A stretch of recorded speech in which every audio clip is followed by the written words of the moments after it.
Excuse me sir, હું funny ટીવીમાંથી આવું છું. अच्छा હા તે હું શું કરું? સર, આપને એક સવાલ પૂછવો છે. ठीक है હા તો પૂછો. પણ સર, સવાલ થોડો પર્સનલ છે. એવું છે? હાલો તો ઘડીક રૂમમાં આવી જાય.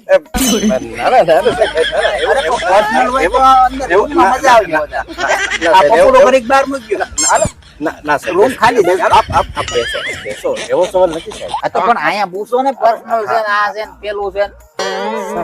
હું તમારા માથા ઉપર કોઈએ ક્યારેય પ્રેમથી હાથ ફેરવ્યો છે? કોણે? વાણંદે પકોડા લઈ લઈને ઘડ્યા જ આવો છો. આ મા મહિનામાં ભાંડાની માં આણવા એક તો બળતું હોય એમાં તેલ રેડે ભાઈ જાવ.